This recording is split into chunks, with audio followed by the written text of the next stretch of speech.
এটা 250 গ্রামের মতো ময়দা নিয়েছি। এর মধ্যে সাদা তেল একটু বেশি করে, এটা ময়ানটা একটু বেশি করে দিতে হবে।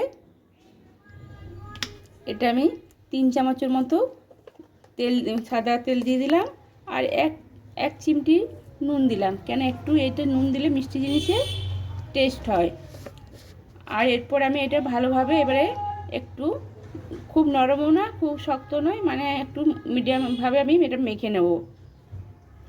তারপরে আমি কিভাবে আবার কি দিচ্ছি আপনাদের সাথে শেয়ার করছি। মনমোহিনী নামও যেমনি সুন্দর, জিনিসটাও তেমনি খেতে সুস্বাদু হয়। আর আমি এই যে নারকেল, তার জন্যে নারকেল কুড়িয়ে নিয়েছি। একটা নারকেলের হাফ আমি নারকেল কুড়িয়েছি। আর আমি এটা 10 মিনিট আগে যে ময়দাটা মেখে রেখেছিলাম, এটা রেস্টে রেখেছিলাম। এটা আমি এখন কিভাবে আমি বানাচ্ছি, কিভাবে কি দিচ্ছি আপনাদের সাথে আমি সব শেয়ার করব। বন্ধুরা, আপনারা প্রথম থেকে শেষ পর্যন্ত আমার ভিডিওটা দেখবেন আর আমার পাশে থাকবেন। শেয়ার লাইক করে দেবেন আর সাবস্ক্রাইব করতে ভুলবেন না। বন্ধুরা, আপনাদের সবার আগে আপনাদের কাছে নোটিফিকেশান পৌঁছে যাবে, বেল আইকনটা প্রেস করে দেবেন। এটা এরকমভাবে বানিয়ে নিচ্ছি। এরপর একটা ছোট ছোট এগুলো এরকম সাইজের আমি লেচি করে নিচ্ছি।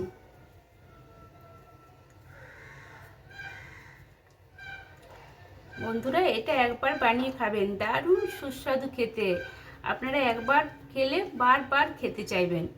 একবার বানাবেন, আপনি অনুরোধ করছি, একবার বানিয়ে দেখুন।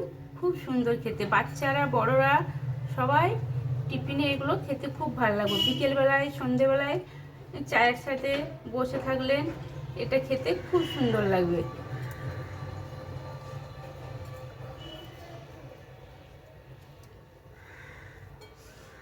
আমি এগুলোকে এবার এইভাবে এমনিভাবে গোল গোল করে নিচ্ছি। আমার সব লেচিগুলো হয়ে গেছে, এইভাবে বানিয়ে নিয়েছি। এরপর আমি এই নারকেলের এই কোড়াটার সাথে,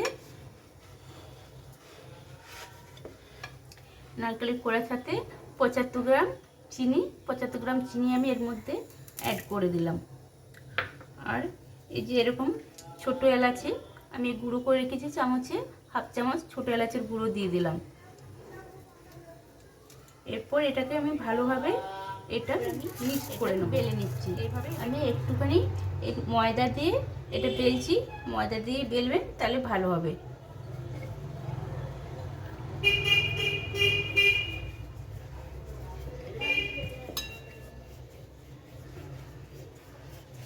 এভাবে লুচির আকারে এইভাবে বেলে নেবেন।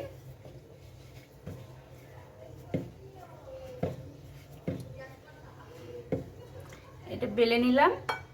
এরপর এটাতে আমি আমার স্বাদ মতো আমি যেরকম পরিমাণে নারকেল কোড়া সেই পরিমাণে চিনি দিয়েছি। আপনারা বেশিও দিতে পারেন, কমও দিতে পারেন, যেরকম খাবেন সেরকম দেবেন।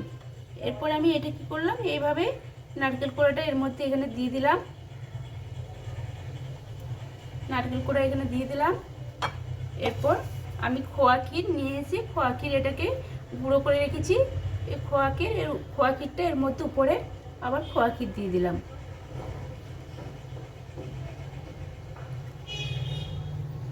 এরপরে আমি এটাকে সাইডে একটুখানি জল লাগিয়ে দেবেন। সাইডে এগুলো এমনিভাবে একটু জল লাগিয়ে দিলে এটা ঠিক মোড়াটা সুন্দরভাবে মোড়াটা হবে। এরপর কি করব, এটা আমি এইভাবে এমনিভাবে মুড়ে নেবেন।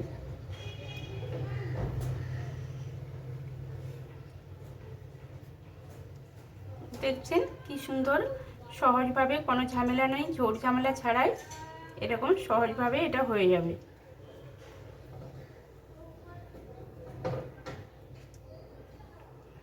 এরপর এটাকে আপনি একটু এরকমভাবে মুড়ে দেবেন।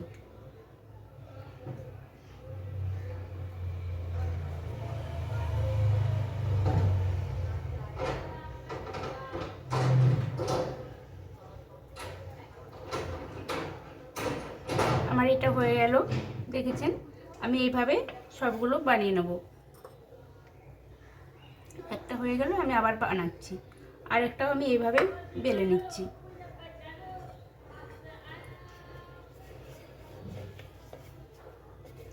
খুব একটা বেশি ময়দা দিতে লাগবে না, অল্প করে ময়দা দিলেই এইভাবে হবে। বন্ধুরা আপনারা একবার কিন্তু এটা এইভাবে বানাবেন, আমি যেভাবে দেখাচ্ছি এইভাবেই করবেন, খুব সুন্দর ঝটপট হয়ে যাবে।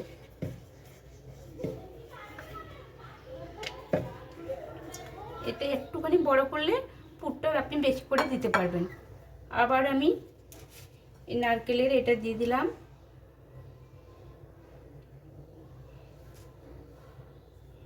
এর মধ্যে খোয়া ক্ষীর আবার দিয়ে দিলাম আমি,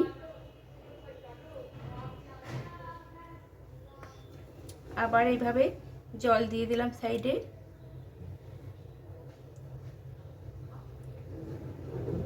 এইভাবে এটাকে এইভাবে আবার মুড়ে নেবেন।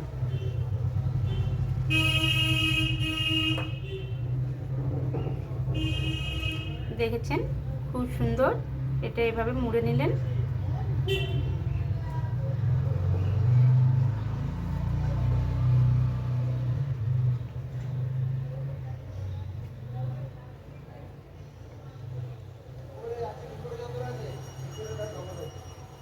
এটা তেলের মধ্যে দিলে আমি গরম করে নিয়ে এরপর লো ফ্লেমে করে দিয়েছি। এরপর এগুলো আস্তে আস্তে করে এগুলো খুব ইয়েতে হাই ফ্লেমে দিলে হবে না, লো ফ্লেমে দিয়ে আস্তে আস্তে করে এগুলো ভাজতে হবে।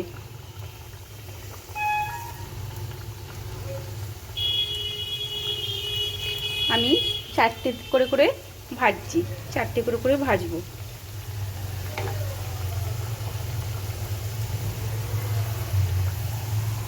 এই পাশটা হয়ে গেলে এই পাশটা আমি উল্টে দেবো।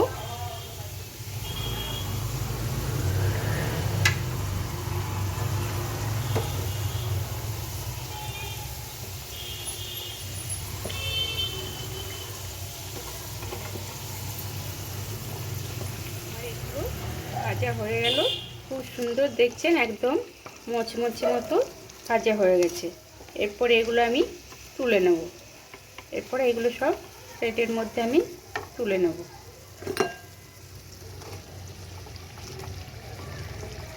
আমি আবারও এইভাবে আবার 2 পিস দিয়েছি, 2 পিস ভেজে নিচ্ছি। আমি এখন বেশি বানালাম না, আগে 4 পিস বানিয়েছি আর এই 2 পিস 6 পিস বানালাম। তারপর ওগুলো আবার হয়ে গেল, পরে আবার বানাবো। এরপর আমি এগুলো সার্ভ করে নেব। বন্ধুরা আপনারা এটা যদি ঘি দিয়েও ভাজেন তাহলে আরও সুস্বাদু হবে, ঘি দিয়েও ভাজতে পারেন। আমি ঘি দিয়ে ভাজিনি, সাদা তেল দিয়ে ভাজলাম। বা অথবা আপনার এটা তেল আর ঘি মিশিয়ে তেলের সাথে 1 চামচ ঘি দিয়ে দিলেন, ঘিয়ের গায়ে ঘিয়ের একটা সুস্বাদু খুশবু খুব সুন্দর আসবে এবং সুস্বাদু আরও হবে। আমি এগুলো এবারে আমার হয়ে গেল, সব কমপ্লিট। আমার এখানে এগুলো কমপ্লিট হয়ে গেল, আমার মনমোহিনী হয়ে গেল। এগুলো খেতে খুব সুস্বাদু হয়, খুব সুস্বাদু। আপনাদের আমি বলে বোঝাতে পারছি না, আপনারা একবার বানিয়ে খাবেন তখন বুঝতে পারবেন। আপনাদের যদি আমি খাওয়াতে পারতাম আমি তো খুব খুশি হতাম। আর আপনাদের ভালো লাগলে আমাকে কমেন্ট করে জানাবেন, আর সাবস্ক্রাইব করতে ভুলবেন না বন্ধুরা, পাশে থাকবেন।